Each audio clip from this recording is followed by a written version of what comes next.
Prazer te receber aqui, Sá. Tô bem feliz. Fazia tanto tempo que a gente não se encontrava pessoalmente, né? A gente estava ensaiando faz tempo, né? Poxa, Fiquei muito feliz com o convite, porque eu tenho escutado e assistido as outros entrevistados. Eu até pensei assim, mas ela não me chamar?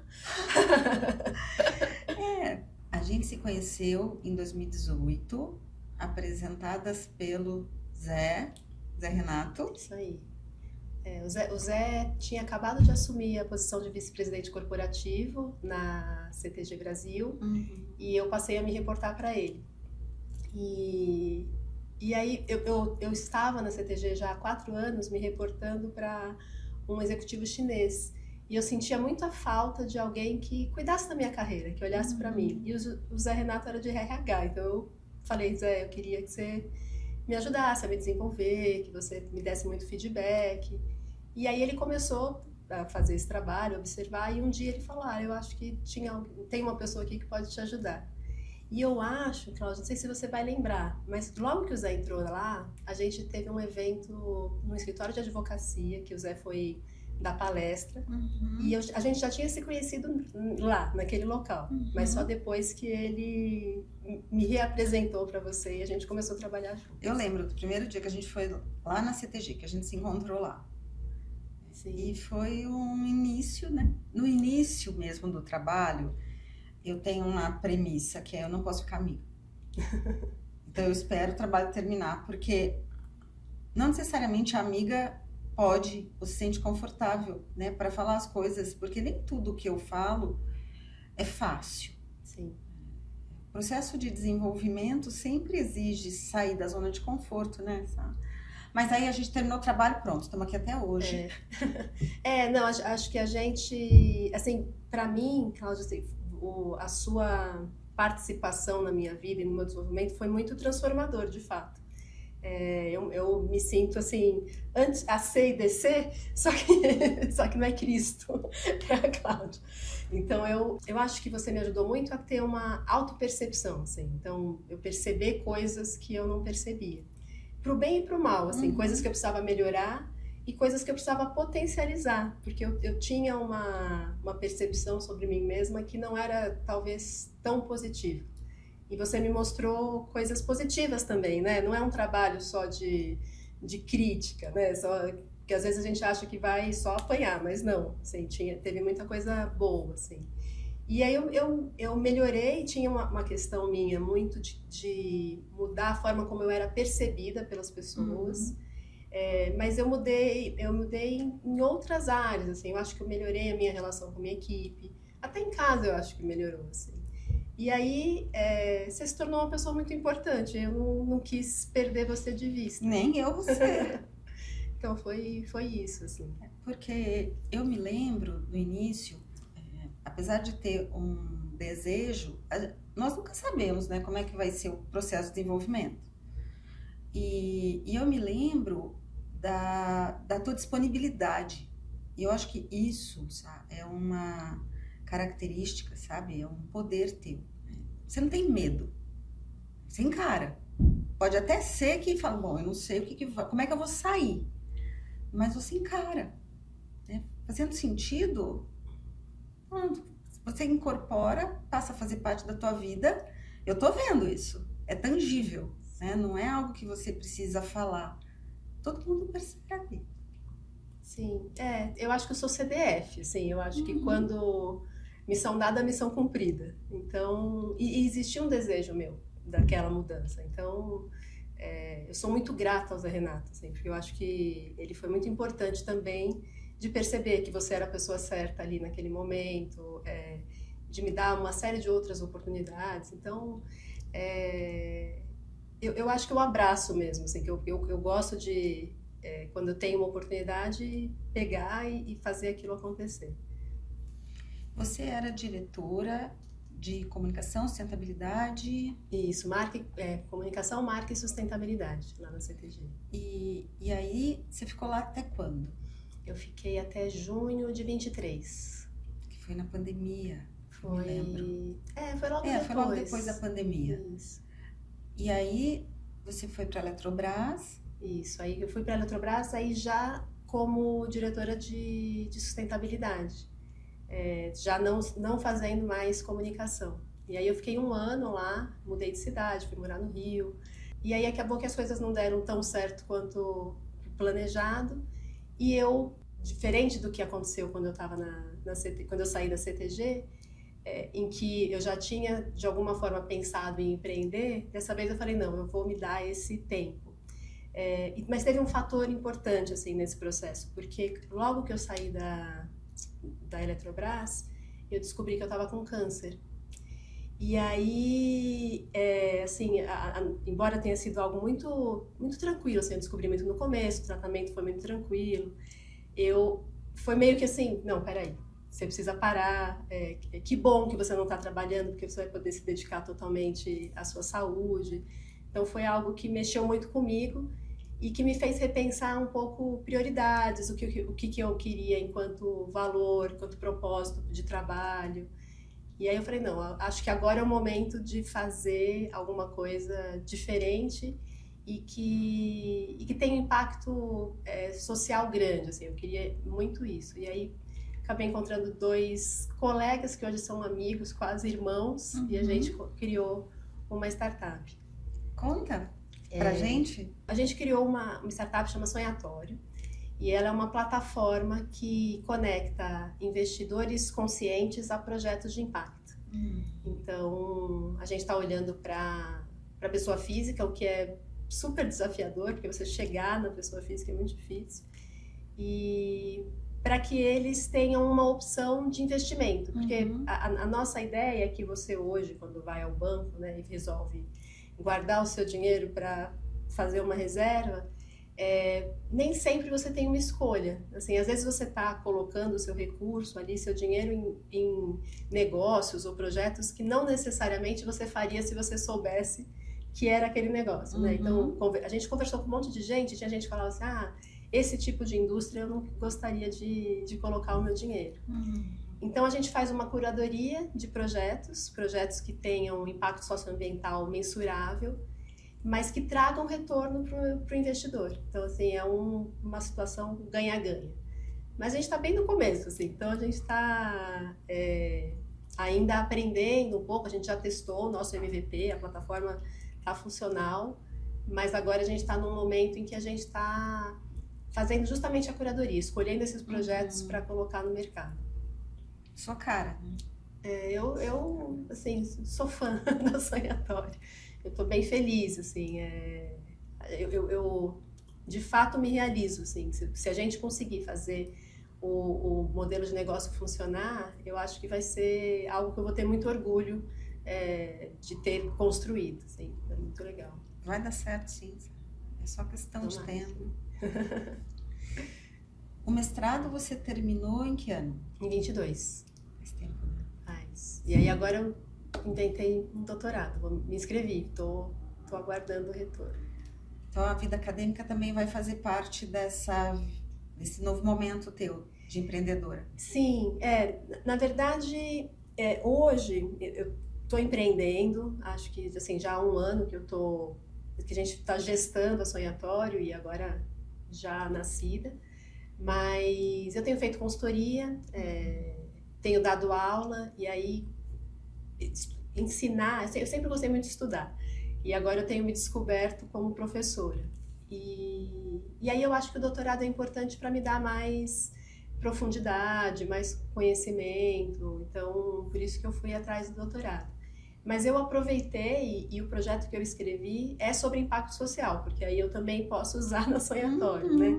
Então eu tenho tentado diversificar as minhas oportunidades de carreira, mas de alguma forma todas na mesma direção. Então eu também, hoje eu ocupo uma posição de conselho na Fundação Energia e Saneamento, mas gostaria de participar de conselhos consultivos ou eventualmente de comitês de sustentabilidade ou de reputação. Então eu quero assim contribuir em diferentes áreas, mas todas mais ou menos no mesmo campo, digamos assim. Então, existe a plataforma, a vida acadêmica, a vida na governança. Isso. E a consultoria? E a consultoria. Conta. Tá. Uma das coisas que eu descobri, ainda estou fazendo o processo de outplacement na Lihet. E eu tenho sido muito provocada, assim, qual que é o valor que você traz, né, pro mercado. E aí o que eu descobri que o que eu tenho de diferencial é justamente ser uma profissional de comunicação e de sustentabilidade. E com muita experiência nas duas coisas. Então, lá na Eletrobras foi muito curioso, porque foi a primeira vez que eu fui só sustentabilidade. E aí eu percebi que os profissionais da minha equipe, que eram técnicos assim excepcionais, não entendiam nada de comunicação. Então eles eram muito bons em sustentabilidade, mas a visão deles em relação à comunicação faltava. E aí eu falei, não, peraí, isso aqui eu tenho para oferecer, né? Então eu estou criando uma consultoria também com outras pessoas para trabalhar comunicação e sustentabilidade. Então, se você tem uma empresa, né, que tem um posicionamento de sustentabilidade, o que gostaria de ter, eu vou ajudar a construção do começo ao fim, desde a estratégia até a forma como você comunica isso e se posiciona para o mercado. E são duas áreas que algumas pessoas falam assim, não é legal misturar por causa do greenwashing, mas no fim, a comunicação ela é um processo muito importante para a sustentabilidade, porque sustentabilidade exige muita escuta, exige transparência, então são habilidades que quando você, enquanto um profissional de sustentabilidade tem, você faz com mais facilidade esse trânsito, né, com as comunidades, com governos. Então, assim, ela ainda está... Eu acabei de fazer um projeto muito legal para uma empresa... É uma agritech japonesa com operação em Gana, de estruturação da área de comunicação e sustentabilidade deles. E espero que eu consiga fazer outros projetos assim por aqui. Deve ter sido desafiador, com essas culturas, né, completamente diferentes. Sim. Mas deve ter sido muito legal. Acho que o maior desafio é o fuso horário, porque eles estavam... Assim, o Japão num horário, Gana em outro horário, e era um time muito internacional. Tinha gente na Espanha, tinha gente na Holanda, tinha em todo mundo. Então, fazer reunião às 4 da manhã não é fácil. Mas, por ser uma agritech, mas uma agritech que já passou por várias rodadas de investimento, assim, era uma empresa muito jovem, muito inovadora, então eu aprendi muito trabalhando com eles, assim, foi muito bacana. E foi a primeira vez que eu tive contato profissional com o continente africano. E eu venho já há algum tempo buscando conhecer mais sobre o continente, né? Acho que quando a gente se conheceu, logo depois eu fui para a África do Sul, lembra? Sim, um grupo de sim. mulheres. E aí agora eu tive a oportunidade de trabalhar e conhecer um pouco mais sobre Gana, que era um país para mim pouco conhecido. E agora eu tenho amigos lá, né? Pessoas que eu posso, sei lá, receber aqui em casa ou até ir para lá. E aí até desse leque que eu estou falando, eu estou com uma amiga minha que a gente formatou junto com a Universidade de Cape Town um curso de inovação e sustentabilidade. Então, a gente está agora tentando levar um grupo para Cape Town para estudar em outubro do ano que vem. Então, já vai abrindo as janelinhas, assim, de coisas. Porque você tem também, sempre teve, uma rede de qualidade, né, de pessoas que não é simplesmente networking. Né? Networking fala, conhece muita gente, mas não tem qualidade nas relações. Mas você tem uma rede forte, né, de pessoas com valores parecidos, pessoas que te conhecem mesmo, né, e que embarcariam. Eu trabalharia tranquilamente com você, entraria no projeto tranquilamente. Verdade. Eu gosto muito de gente, né, assim, então, e eu tive a sorte de ter uma carreira, assim, eu trabalhei em várias empresas. Em cada empresa que eu trabalhei, eu trazia essas pessoas para uma outra relação, para além do profissional. Então eu acho que assim, até os meninos brincam comigo porque eu conheci o Carraro, que é um dos meus sócios, porque quando eu fiquei sem trabalhar, quando eu saí da CTG, eu fiz um artigo falando que eu não sabia fazer networking. E aí ele me chamou para almoçar. E a gente se conheceu e hoje a gente é sócio. Mas eles tiram sarro de mim, porque eu falei, como que você não sabe fazer networking? Você conhece um monte de gente. Eu falei, mas é que eu não tô quando eu tô com essas pessoas não é networking. Eu tô tentando construir de fato uma relação, uma amizade. Eu acho que o que eu não sei é esse networking, talvez, que as pessoas imaginam que seja, assim, mais tradicional. Não sei nem como explicar, mas é diferente. Eu te entendo. É uma coisa mais rasa, né, que você pode até ter quantidade, mas qualidade não. Ou não tanto qualidade quanto, né, quanto poderia ter. E essa rede é que acaba indicando, né, porque nós indicamos quem nós conhecemos. Sim. Eu fui para a Eletrobras porque o Zé estava lá e me indicou, assim, então é isso, assim, a gente... Eu vou escrever ainda um artigo sobre a importância das pessoas, colocando nomes mesmo, sabe? Porque a minha carreira, ela teve pessoas muito generosas que acreditaram em mim num momento que nem eu acreditava. Eu tinha ideias e aí eu ia conversar com essas pessoas explicando a forma como eu via um problema. Sim. E acho que eles olhavam assim e falavam, nossa, ela tá com tanta boa vontade, né? Deixa eu dar uma chance. E eu não sei como seria a minha carreira, sabe, se não tivesse, sabe? Essas pessoas. Tenho a gratidão eterna. Não, é muito, muito louco também. Quando eu fiz esse artigo do networking, eu fui procurada pela Adriana Machado, que foi presidente da GE. Eu trabalhei na GE na mesma época em que ela estava lá. Na época ela ainda era Relações Governamentais, depois ela acabou sendo promovida.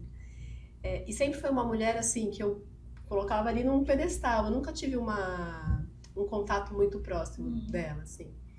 E aí ela leu meu texto, ela me procurou e a gente teve uma conversa incrível. Ela tem um instituto que trabalha a liderança, ela me deu uma bolsa para fazer o curso.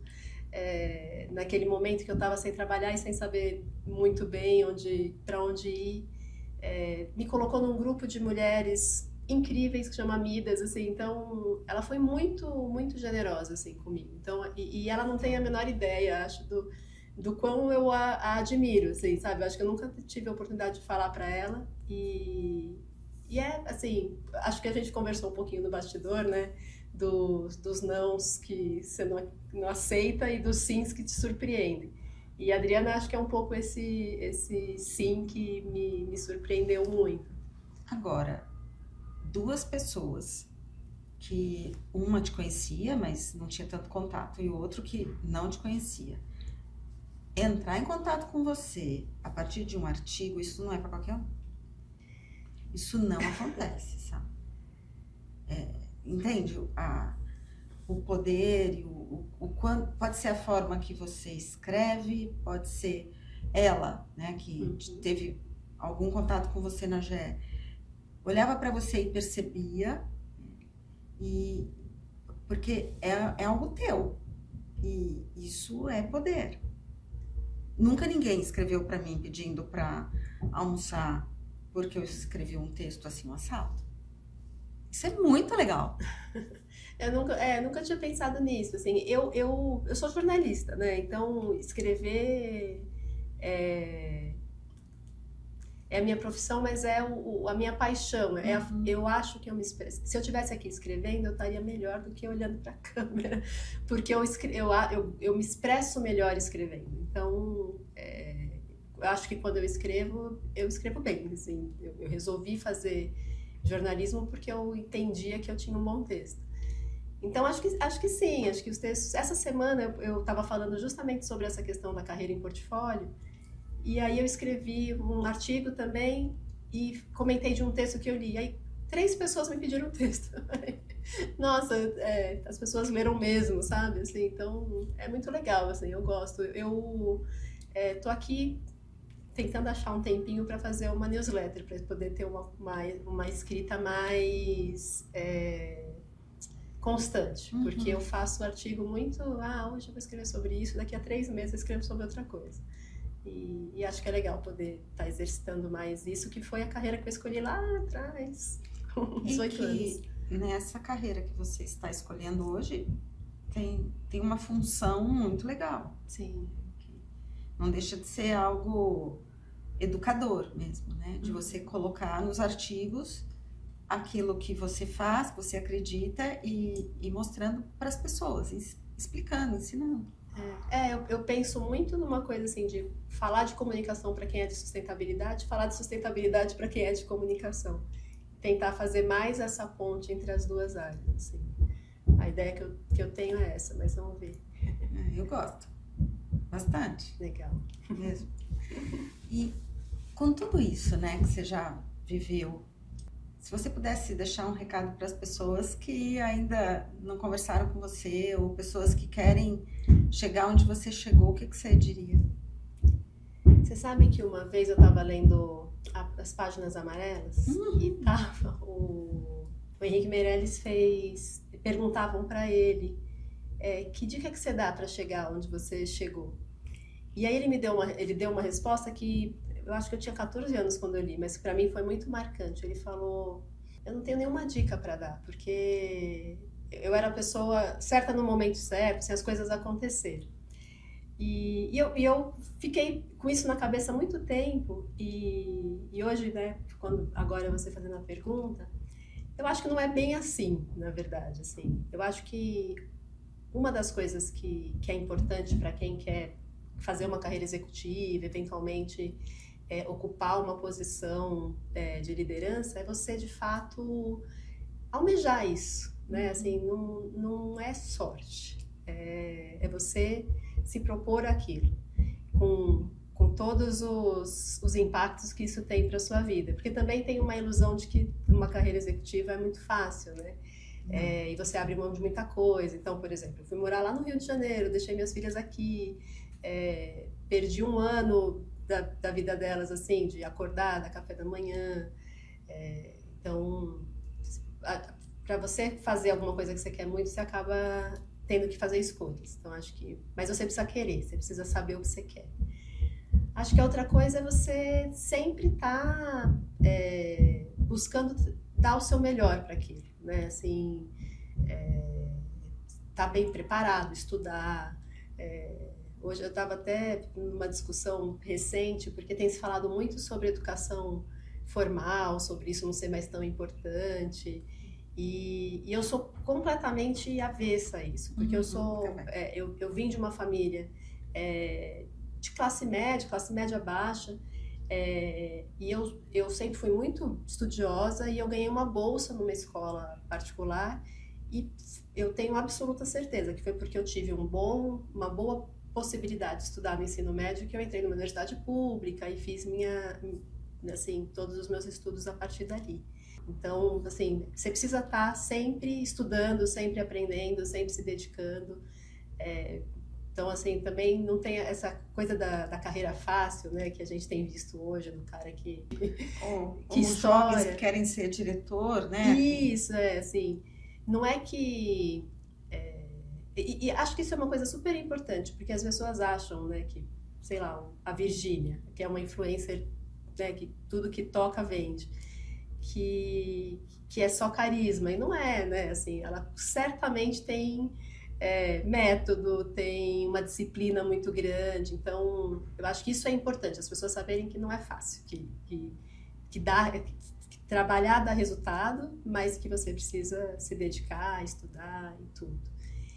E acho que essa questão da construção dos relacionamentos, né, assim, você está sempre buscando deixar uma marca positiva onde você passou. Então, porque você nunca sabe, né, o dia de amanhã, onde é que você vai reencontrar as pessoas. E então é importante construir relações que sejam para além daquele momento, daquele trabalho. Acho que é isso.